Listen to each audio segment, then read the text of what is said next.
तुमच्या मागे सतत धावपळ आहे का? त्यामुळे तुम्ही पाणी कमी पित आहात का? किंवा मुळातच तुमची तहान कमी आहे का? तुम्ही क्षारयुक्त पाणी जास्ती प्रमाणात पित आहात का? तुमचं सतत उन्हामध्ये फिरणं किंवा उन्हामध्ये काम होतंय का? तुमच्या आहारामध्ये मांसाहाराचं प्रमाण जास्ती आहे का? या सगळ्यामुळे निश्चितपणे मुतखडा होण्याची शक्यता असते. तर आज आपण आपल्या व्हिडिओमध्ये पाहणार आहोत किडनी स्टोन अँड होमिओपॅथी. मुतखडा आणि होमिओपॅथीमध्ये मुतखड्यावरील उपचार. हा आजच्या माझ्या व्हिडिओचा विषय आहे. नमस्कार, मी डॉक्टर अमृता देशमुख. माझ्या स्वास्थ्य या YouTube चॅनलमध्ये आपण सर्वांचं मनापासून स्वागत करीत आहे. आज आपण आपल्या शरीरामध्ये किडनीज काय काम करतात, त्यांचं काम बिघडल्यावर मुतखडा कसा तयार होतो, मुतखडा तयार होण्याची काय काय कारणं आहेत, त्याची कुठची लक्षणं आपल्या शरीरावर दिसून येतात, कुठल्या कुठल्या प्रकारचे मुतखडे असतात आणि होमिओपॅथीच्या माध्यमातून ते कशा पद्धतीने बरे करता येतात, हे आज आपल्या व्हिडिओमध्ये आपण सविस्तर पाहणार आहोत. तर चला सुरुवात करूया. सर्वप्रथम आपण जाणून घेऊयात की आपल्या शरीरामध्ये किडनी हा अतिशय महत्वाचा अवयव आहे. आपल्या शरीरामध्ये 2 किडनीज असतात, ज्या आपल्या या मागच्या बाजूला लंबार रिजन मध्ये लोकेटेड असतात आणि आपली युरिनरी सिस्टीम जी असते ती 4 भागात विभागलेली असते: किडनी, युरेटर, ब्लॅडर आणि युरेथ्रा. तर ज्या वेळेला आपल्या शरीरातलं किडनीचं फिल्ट्रेशन, ब्लड फिल्ट्रेशनचं काम बिघडतं, किडनी ही आपल्या शरीरामध्ये रक्त शुद्ध करण्याचं काम करत करत असते, रक्त फिल्टर करण्याचं काम करत असते, रक्तातील अनावश्यक घटक लघवीवाटे बाहेर टाकण्याचं काम करत असते. पण ज्या वेळेला या किडनीच्या फिल्ट्रेशन मध्ये बिघाड होतो, जास्ती प्रमाणात वेस्ट मटेरियल शरीरात तसंच राहायला लागतं, नको ते अनावश्यक केमिकल्स, मिनरल्स आणि क्षार ज्यावेळेला किडनीमध्ये साठायला लागतात, त्यावेळेला ते एकमेकांना चिकटून त्याचा स्टोन तयार होतो, खडा तयार होतो. त्याला आपण किडनी स्टोन असं म्हणतो. तर हे किडनी स्टोन वेगवेगळ्या ठिकाणी असू शकतात, वेगवेगळ्या साईजचे असू शकतात. जसं की किडनीमध्ये असू शकतो किडनी स्टोन, युरेटरमध्ये असू शकतो, मूत्रनलिकेमध्ये असू शकतो, मूत्राशयात असू शकतो. आणि दोन्ही जेंडरमध्ये, मेल फिमेल मध्ये किडनी स्टोन दिसून येतात. सगळ्या एज ग्रुपमध्ये किडनी स्टोनचा त्रास होऊ शकतो. आता आपण पाहूयात की किडनी स्टोन होण्याची काय मेजर महत्वाची काय काय कारणं आहेत. तर सगळ्यात पहिलं महत्वाचं कारण आहे म्हणजे तुम्ही जर पाणी कमी पित असाल, तुमचं जर फ्लुइड इंटेक कमी असेल, तर निश्चितपणे तुमचं युरिनचं कॉन्सन्ट्रेशन आहे ते वाढलं जातं. युरिन तुमची कॉन्सन्ट्रेटेड होते आणि अशा कॉन्सन्ट्रेटेड युरिनमध्ये बरेच क्षार असतात, अनावश्यक घटक असतात, वेस्ट मटेरियल्स असतात आणि त्यामुळे खडे तयार होतात, की जे किडनीमध्ये किंवा मूत्रनलिकेमध्ये किंवा ब्लॅडरमध्ये साठून राहतात, बनून तयार होतात. हे सगळ्यात महत्वाचं कारण आहे की लो युरिन आउटपुट राहण्यासाठी, लो युरिन आउटपुट होण्यासाठी तुमचं फ्लुइड इंटेक किंवा वॉटर इंटेक हे कमी प्रमाणात राहिलं जातं. त्यामुळे तुमची युरिन कमी प्रमाणात होते आणि कॉन्सन्ट्रेटेड युरिनमुळे तुम्हाला किडनी स्टोन्स फॉर्म होतात. त्यानंतर युरिन कॅल्शियम जर हाय असेल, तुमच्या युरिनमध्ये जर कॅल्शियम जास्त प्रमाणात असेल, तर त्यापासून सुद्धा स्टोन तयार होतात. युरिन सिट्रेट जर कमी असेल, सिट्रेटचं प्रमाण जेवढं युरिनमध्ये कमी असेल, तेवढे स्टोन फॉर्मेशनचे चान्सेस जास्ती होतात. युरिन ऑक्झलेटचं प्रमाण जर युरिनमध्ये जास्त असेल, तर ऑक्झलेटचे स्टोन तयार होतात. त्यानंतर जर तुम्ही कुठच्या ना कुठच्या कारणासाठी एक्सेस मेडिकेशन, गोळ्या, औषधं घेत असाल, तर त्यामुळे सुद्धा स्टोन तयार होण्याची शक्यता असते. तसं बघायला गेलं तर स्त्रियांमध्ये आणि पुरुषांमध्ये दोघांमध्येही किडनी स्टोनचा त्रास होत असतो, परंतु जास्ती प्रमाण जे आहे मुतखडा होण्याचं, ते पुरुषांमध्ये जास्ती आहे.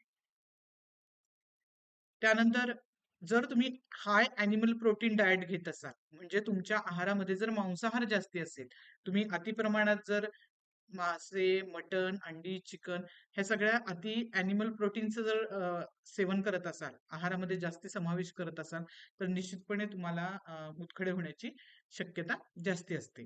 जर हाय सोडियम डाएट तुम्ही घेत असाल, तुमच्या आहारामध्ये मिठाचं प्रमाण, सोडियमचं प्रमाण जर जास्ती असेल, तरी सुद्धा मुतखडे होण्याची शक्यता जास्ती असते. आणि जर तुमच्या फॅमिली हिस्ट्रीमध्ये अनुवंशिकतेनुसार तुमच्या रक्तगत नातेवाईकांमध्ये जर पूर्वी कुणाला मुतखडे झालेले असतील किंवा होत असतील, तर निश्चितपणे पुढच्या जनरेशनमध्ये सुद्धा मुतखडे होण्याची शक्यता जास्ती असते किंवा त्याची वारंवारता सुद्धा जास्ती असते. तर ही काही बेसिक कारणं आहेत मुतखडे होण्याची. आता आपण बघणार आहोत, की मुतखडे झाल्यावर पेशंटमध्ये कुठची लक्षणं दिसतात, कुठले सिम्प्टम्स त्या पेशंटमध्ये दिसून येतात. तर ज्यावेळेला रुग्ण मुतखड्याचा येतो, त्यावेळेला टिपिकल त्याच्यामध्ये एक पेन असतं. पेशंट पेन सांगताना टिपिकली सांगतो, की आमच्या इथे मागून पाठीतून दुखावा सुरू होतो आणि तो पुढच्या भागाला पोटापर्यंत येतो. पुढचं पोट पूर्ण दुखत असतं. खाली सुद्धा तो जेनायटल ऑर्गन्सकडे दुखावा जातो आणि कधी-कधी तो मांड्यांपर्यंत सुद्धा जात असतो. पण ते जे पेन असतं किडनी स्टोनचं किंवा मुतखड्याचं ते अतिशय सिव्हिअर असं पेन असतं. पेशंट सांगताना सांगतो, की मला खूप प्रमाणात काल दुखलं. तर एवढं सिव्हिअर पेन असतं. त्याच्यानंतर त्याच्यासोबत बऱ्याच पेशंटला लघवीला आगाग होणे, जळजळ होणे ही तक्रार सुद्धा जाणवते. बऱ्याच पेशंटना मळमळल्यासारखं होतं, उलटी आल्यासारखं होतं. प्रत्यक्ष उलटी होते त्यांची. बऱ्याच पेशंटना मुतखडा झाल्यानंतर पोट जड वाटणं, मंद पचन होणं, पचनामध्ये बिघाड होणं किंवा भूक न लागणं अशा तक्रारी सुद्धा दिसून येतात. त्यानंतर बऱ्याच पेशंटना ज्यावेळेला युरेटरमध्ये म्हणजे मूत्रनलिकेमध्ये मुतखडा दिसून येतो, त्यावेळेला तो त्या नलिकेला घासला जातो आणि पेशंटची लघवी जी आहे ती लालसर होते. म्हणजे कधी-कधी पेशंटना लालसर लघवीचा सुद्धा त्रास होतो. तर ही सगळी बेसिक लक्षणं आहेत मुतखड्याची. ही जर लक्षणं दिसत असतील तर आपण निश्चितपणे समजावं की आपल्याला मुतखड्याचा त्रास आहे. आणि हा त्रास कन्फर्म करण्यासाठी आपल्याकडे काही डायग्नोस्टिक अप्रोच आहेत. त्याच्यामध्ये सगळ्यात महत्त्वाचं एक्स-रे केयूबी केला जातो, किडनी युरेटर ब्लॅडरचा. ज्याच्यामध्ये दिसून येतं की मुतखडा कुठे आहे, किती साईजचा आहे. त्यानंतर सोनोग्राफी, अल्ट्रासाउंड केली जाते. त्याच्यामध्ये सुद्धा स्टोन कुठे आहे, त्याची साईज किती आहे, हे आपल्या लक्षात येतं. आणि होमिओपॅथीमध्ये मला सांगायला अतिशय आनंद होतोय, की बऱ्याच मुतखड्याच्या पेशंट्समध्ये आम्ही अतिशय सुंदर असे रिझल्ट्स दिलेले आहेत, की ज्या पेशंट्सना होमिओपॅथिक औषधानंतर ज्यांची सर्जरी टळलेली आहे, त्यांना ऑपरेशन करण्याची गरज लागली नाही. ही अतिशय आनंदाची गोष्ट आहे. मी तुम्हाला थोडक्यात शेअर करते, की जे पेशंट आमच्याकडे येतात मुतखड्याचे, त्यांचे बरेच मुतखडे हे असे लघवी वाटे बाहेर पडलेले आहेत. तुम्हाला होपसो दिसत असेल हे. तर हा एक यातला स्टोन जो होता तो 20 चा होता आणि एक 18 चा होता. हे 2 मोठे स्टोन जे आमच्याकडून नॅचरली युरिनद्वारे पास झालेले आहेत, जे पेशंटनी स्वतः पकडलेले आहेत आणि ते आणून दिलेले आहेत. तर हे 2 स्टोन मला आशा आहे तुम्हाला दिसत असतील. एक 20 चा आणि एक 18 चा. त्यानंतर असे बरेच स्टोन्स आमच्याकडे पेशंटने आणून दिलेले आहेत. हा देखील तुम्हाला दिसत असेल जो डब्बीमध्ये आहे. तर हा सुद्धा स्टोन नॅचरली पास झालेला आहे युरिनद्वारे आणि असे कित्येक स्टोन्स आमच्याकडे पेशंटनी आणून दिलेले आहेत. तुम्हाला दिसत असतील या प्रत्येक डब्बीमध्ये नॅचरली युरिनमधून पास आउट झालेले स्टोन्स आहेत. तर निश्चितपणे ह्या सर्व पेशंट्सना नॅचरली जो स्टोन आहे तो युरिनद्वारे पास झालेला आहे. त्यामुळे ऑपरेशनची गरज लागलेली नाही.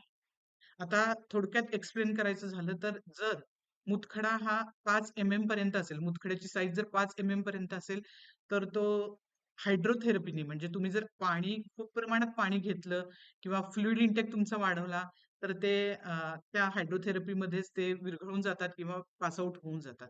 त्याच्यासाठी खूप साऱ्या मेडिसिन्सची किंवा ऑपरेशनची गरज लागत नाही. हा पहिला मुद्दा. ज्यावेळेला खडा 5 ते 10 किंवा 15 पर्यंत असतो, त्यावेळेला तो खडा कुठे आहे, त्याची साईज किती आहे, यावर अवलंबून असतं की त्यांना कुठलं होमिओपॅथिक औषध द्यायचं, त्याचा डोस किती द्यायचा, त्याचं रिपिटेशन कसं असावं किंवा त्याची जी एकंदर शरीर प्रकृतीची माहिती आहे, त्यांची लक्षणं काय आहेत रुग्णाची त्या मुतखड्याच्या आजारामध्ये, त्या सगळ्या अनुषंगाने त्या पेशंटला औषध प्रिस्क्राईब केलं जातं. आणि दुसरा एक महत्त्वाचा मुद्दा, की ज्यावेळेला पेशंटला मुतखडा डायग्नोज होतो, निदान होतं, त्यावेळेला बरेच पेशंट मनानेच औषध घेतात. सेल्फ मेडिकेशन ज्याला आपण म्हणतो किंवा मेडिकलमध्ये जातात आणि कुठलं तरी औषध घेऊन येतात आणि ते घेत राहतात. तर मला सगळ्यांना विनंती करायची आहे, की जर तुम्हाला मुतखडा असेल किंवा त्रास असेल मुतखड्याचा, तर कधीही तुम्ही स्वतः सेल्फ मेडिकेशन करू नका. तुम्ही जे कोणी युरोलॉजिस्ट असतील, नेफ्रॉलॉजिस्ट असतील किंवा जे कोणी तुमचे होमिओपॅथिक डॉक्टर असतील, त्यांचा सल्ला घेऊनच तुम्ही नेहमी औषधं घ्या. मनाने कुठचंही औषध तुम्ही घेऊ नका. नेहमी डॉक्टरांच्या सल्ल्यानेच ते औषधं घ्या. कारण याच्यामध्ये बरेच कॉम्प्लिकेशन्स होण्याची सुद्धा शक्यता असते. जसं की पेशंटचं क्रिएटिनिन वाढत असतं, नेफ्रोसिस दिसून येतं, हायड्रोनेफ्रोसिस दिसून येतं, म्हणजे किडनीवर सूज येते लघवी तटल्यामुळे क्रिएटिनिन पेशंटचं वाढलेलं असतं. तर अशा कंडिशनमध्ये सगळा सारासार विचार करून त्या पेशंटची ट्रीटमेंट करणं गरजेचं असतं. कारण जर तुम्ही सेल्फ मेडिकेशन केलं आणि त्याचे काही परिणाम किडनीवर झाले, तर किडनी हा अतिशय महत्त्वाचा अवयव आहे. ती झीज किंवा ते झालेले परिणाम भरून काढण्यासाठी बराच वेळ द्यावा लागतो. त्यामुळे नेहमी डॉक्टरांच्या सल्ल्यानेच औषधं घ्या. त्याच्यानंतर स्टोन्सचे जे प्रकार आहेत ते कॅल्शियम ऑक्झलेट स्टोन असू शकतो, कॅल्शियम फॉस्फेट असतो, युरिक ऍसिड स्टोन्स असतात, सिस्टीन स्टोन असतात, स्टुअर्ट स्टोन असतात. तर हे स्टोनचे वेगवेगळे प्रकार आहेत. त्याच्यामध्ये कॅल्शियम ऑक्झलेट हा कॉमन दिसून येणारा प्रकार आहे. आता 5 चे स्टोन तर मी मगाशी सांगितल्याप्रमाणे हायड्रोथेरपीने किंवा भरपूर पाणी पिण्याने, फ्लुइड इंटेक वाढवल्याने, नारळ पाणी पिल्याने तुमचे विरघळून जातात. पण 5 ते 15 पर्यंतचे जे स्टोन आहेत ते त्या सगळ्या गोष्टींचा अभ्यास करून ज्यावेळेला योग्य असं होमिओपॅथिक औषध दिलं जातं त्यावेळेला ते निश्चितपणे नैसर्गिकरित्या लघवीवाटे बाहेर अख्खेच्या अख्खे शाबूत पडतात किंवा निसटतात. नंतर 15 पर्यंत 15 ते 20 पर्यंतचा जो स्टोन आहे त्यावेळेला आम्ही होमिओपॅथिक डॉक्टर त्यासाठी सिटी स्कॅन करण्यासाठी सांगतो. कारण त्याच्यामध्ये स्टोनची डेन्सिटी बघणं खूप गरजेचं असतं. ज्याला HDU असं म्हणतात. तर ज्यावेळेला स्टोनची 15 ते 20 चे जे स्टोन असतील त्या दरम्यानचे जर स्टोन असतील म्हणजे 1.5 ते 2 सेंटीमीटर पर्यंतचे त्या स्टोनची डेन्सिटी जर 500च्या खाली असेल तर तो खडा विरघळू शकतो. 500 ते 1000 पर्यंत जरी असेल तरी सुरुवातीला थोडा थोडा तो विरघळण्यासाठी औषधं दिली जातात आणि नंतर तो खडा सटकण्यासाठी औषध दिलं जातं. पण जर तो स्टोन 1000 डेन्सिटीच्या त्याची डेन्सिटी 1000च्या वरती असेल तर निश्चितपणे त्या कंडिशनमध्ये ऑपरेशन करावं लागतं. म्हणजे काही 3 अपवाद आहेत जे होमिओपॅथिक औषधामध्ये बसत नाहीत. म्हणजे होमिओपॅथिक औषधं त्या ठिकाणी देता येत नाहीत. ऑपरेशनच करावं लागतं, सर्जरीच करावी लागते. ते 3 अपवाद म्हणजे जर तुमचा खडा 20 च्या वर 2 सेंटीमीटरच्या वर असेल तर आम्ही स्वतः पेशंटला सांगतो की या कंडिशनमध्ये तुम्हाला सर्जरी करावी लागेल. दुसरं महत्वाचं की जर स्टॅगहॉर्न कॅल्क्युलस असेल, स्टॅगहॉर्न कॅल्क्युलस म्हणजे असा मोठा खडा असतो की जो किडनीमध्ये चिटकून बसलेला असतो. तर अशा कंडिशनमध्ये तो खडा पडण्याची शक्यता नसते, विरघळण्याची शक्यता नसते. त्यामुळं आम्ही स्वतःहूनच पेशंटला सांगतो की तुम्हाला सर्जरीची गरज आहे. आणि तिसरं म्हणजे आता मी सांगितल्याप्रमाणे 1.5 ते 2 सेंटीमीटर मध्ये जर खडा असेल आणि त्याची डेन्सिटी जर 1000च्या वरती असेल तर आम्ही पेशंटला स्वतःहून सांगतो की तुम्हाला सर्जरी करावी लागेल. या ठिकाणी औषध उपयोगच नाही. तर परंतु जे 5 ते 2 सेंटीमीटर पर्यंतचे जे खडे आहेत ते होमिओपॅथिक औषधांनी काही गोष्टी लक्षात घेता व्यवस्थितरित्या पडू शकतात आणि पेशंटची सर्जरी टाळता येते. आता आपण पाहणार आहोत की होमिओपॅथीच्या माध्यमातून मुतखडे कसे बरे केले जातात किंवा त्यासाठी कुठली कुठली औषधं दिली जातात. तर सगळ्यात महत्वाचा होमिओपॅथीचा जो फायदा आहे तो म्हणजे तुम्ही जर होमिओपॅथिक औषध घेतलं तर आहे तो खडा बाहेर पडण्यासाठी मदत होते आणि तुमची जी वारंवार प्रवृत्ती झालेली आहे खडे तयार करण्याची ती 90 ते 95% होमिओपॅथिक औषधांनी कमी केली जाते ज्याला आपण रिकरन्स म्हणतो. रिनल स्टोन किंवा किडनी स्टोनचा जो रिकरन्स असतो वारंवारता असते खडे तयार करण्याची किडनीची जी प्रवृत्ती असते ती प्रवृत्ती तुमची होमिओपॅथिक औषधामुळे 90 ते 95% कमी केली जाते. त्यामुळे तुमच्या भविष्यातील जे काही गोष्टी आहेत खडे तयार होण्याच्या सर्जरीज होण्याच्या त्या सगळ्या टाळल्या जातात. आणि आपण पाहतो की बऱ्याच मुतखड्याच्या पेशंट्सना वारंवार टेंडन्सी असते. एकदा खडा झाला की ते ऑपरेशन करतात, दुसऱ्यांदा झाला की करतात, तिसऱ्यांदा झालं की तरी सुद्धा करण्याची इच्छा असते. मग परत ते होमिओपॅथीकडे वळतात. तर असं न करता सुरुवातीलाच तुम्ही होमिओपॅथिक औषधं घ्या, होमिओपॅथिक डॉक्टरांचा सल्ला घ्या आणि सर्जरी टाळता येते का ते पहा. येत नसेल तर शेवटी त्याच्याशिवाय पर्याय नसतो. ते तुमचे डॉक्टर तुम्हाला जो काही चांगला सल्ला असेल तो निश्चितपणे देतील. तर आता आपण बघूयात होमिओपॅथीमध्ये कुठली अशी औषधं आहेत की जी मुतखड्यासाठी अतिशय प्रभावीपणे काम करतात. खूप सारी औषधं आहेत, बरीच औषधं आहेत, पण त्यातली महत्वाची औषधं किंवा महत्वाचे जे वनस्पतीचे अर्क आहेत, ज्याला मदर टिंचर असं म्हणतात, ते मी आता तुमच्यासोबत शेअर करणार आहे. सगळ्यात महत्वाचं औषध जे आहे होमिओपॅथी मधलं लायकोपोडियम. तर पेशंटच्या सिम्प्टमच्या तीव्रतेनुसार त्याचा डोस ठरला जातो. जे फिजिशियन आहेत ते तुमचे डोस ठरवतात. लायकोपोडियम हे औषध अशा कंडिशनमध्ये दिलं जातं, ज्या पेशंटला मुतखड्यामध्ये लालसर युरिन होते. शक्यतो सगळे मुतखडे उजव्या बाजूला, उजव्या किडनीमध्ये, उजव्या युरेटरमध्ये असतात. अशा कंडिशनमध्ये लायकोपोडियम प्रिस्क्राईब केलं जातं. त्यानंतर बर्बेरिस व्हल्गॅरिस हे एक मेडिसिन आहे. त्यानंतर कॅन्थॅरिस नावाचं जे औषध आहे होमिओपॅथी मधलं त्यामध्ये पेशंटला मुतखड्यासोबत वारंवार लघवी होणे, लघवीला आगाग जळजळ होणे, लघवी पूर्ण न झाल्यासारखं वाटणे म्हणजे असमाधानकारक ज्याला युरिन पास होणे असं म्हणतो किंवा अनसॅटिस्फॅक्टरी युरिनेशन आपण ज्याला म्हणतो की थोडी लघवी राहिली असतं त्या पेशंटला सतत वाटतं आणि त्यामुळे तो वारंवार लघवीला जातो आणि त्यासोबत सतत बर्निंग होत असतं जळजळ होत असते. अशा कंडिशन मध्ये आपण त्या पेशंटला कॅन्थारिस नावाचं औषध देतो. त्यानंतर सरसापरीला सरसापरीला हे सुद्धा होमिओपॅथी मधलं अतिशय सुंदर असं औषध आहे जे स्टोन आहे ते विरघळण्यासाठी मदत करतं आणि ह्याचं सगळ्यात महत्वाचं लक्षण की ज्या वेळेला युरिन पास आउट होताना शेवटी त्या पेशंटला सिव्हिअर बर्निंग पेन असतं. सिव्हिअर पेन असतं at the end of the urination. अशा कंडिशन मध्ये आपण त्यांना सरसापरीला देतो. त्यानंतर ऑसिमम कॅनाडेन्सिस नावाचं जे होमिओपॅथिक औषध आहे ते मुतखड्यासोबत ज्या वेळेला पोटाच्या तक्रारी असतात म्हणजे पोट गच्च होणं, भूक न लागणं, उलटी, मळमळ, सतत उचमळल्यासारखं होणं, प्रत्यक्ष उलटी होणं, अशी लक्षणं ज्या वेळेला मुतखड्यासोबत पेशंटला दिसतात त्यावेळेला ऑसिमम कॅनाडेन्सिस हे बेस्ट औषध होमिओपॅथी मधलं आहे.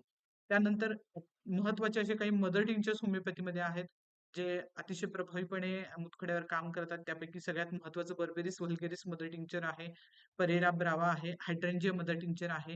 हे मदर टिंचर तिन्ही जरी तुम्ही एकत्र करून ते 15-15 थेंब सकाळी दुपारी संध्याकाळी एक साधारण महिनाभर घेतले तरी निश्चितपणे तुमचे खडे विरघळतात, पासआउट होतात आणि वारंवार खडे तयार होण्याची प्रवृत्ती सुद्धा कमी होते. तर होमिओपॅथीमध्ये भरपूर औषधं आहेत, पण पेशंटच्या लक्षणानुसार, त्याच्या शरीर प्रकृतीनुसार ते औषध प्रिस्क्राईब केलं जातं. त्याचे डोस, त्याचं रिपिटेशन हे एक चांगला होमिओपॅथिक डॉक्टरच करू शकतो. त्यामुळे तुम्हाला ज्यावेळेला ज्यांना तुम्हाला मुतखड्याचा त्रास आहे, त्या लोकांनी चांगले होमिओपॅथिक डॉक्टर ज्यांच्याशी अशा डॉक्टरांशी कन्सल्ट करा. त्यांचं मार्गदर्शन घ्या आणि निश्चितपणे होमिओपॅथी ही मुतखड्यावर अतिशय प्रभावी आहे. काही 3 अपवाद वगळता. जसं की मगाशी मी सांगितलं. तर प्रत्येकाने होमिओपॅथिक औषध मुतखड्यासाठी आवर्जून घ्या आणि त्याचे सुंदर असे रिझल्ट तुम्ही अनुभवा. तर आजची ही माहिती आपणाला कशी वाटली? उपयुक्त वाटली असेल तर इतरांसोबत शेअर करा. माझ्या आजच्या या व्हिडिओला लाईक करा आणि माझ्या चॅनलला सबस्क्राईब करा. माझा कॉन्टॅक्ट नंबर खाली डिस्क्रिप्शन बॉक्समध्ये दिलेला आहे. तुम्हाला जर काही मुतखड्याच्या संबंधी अशाच तक्रारी असतील तर निश्चितपणे तुम्ही तुमचे प्रश्न, शंका विचारू शकता, औषध विचारू शकता आणि तुम्ही ते औषध घेऊ शकता. तर भेटूया पुढच्या व्हिडिओमध्ये. सगळ्यात महत्त्वाचं मुतखड्यामध्ये आहार काय घ्यायचा, काय खायचं, काय नाही खायचं हा अतिशय महत्त्वाचा मुद्दा आहे. पण तो खूप मोठा मुद्दा आहे. त्याच्यासाठी आपण एक सेपरेट व्हिडिओ बनवणार आहोत. लवकरच तो व्हिडिओ आपण घेऊन येणार आहोत, की मुतखड्यामध्ये काय खावे आणि काय खाऊ नये. आहारासंबंधीचा तो व्हिडिओ आहे. तर भेटूया पुढच्या व्हिडिओमध्ये. तोपर्यंत धन्यवाद.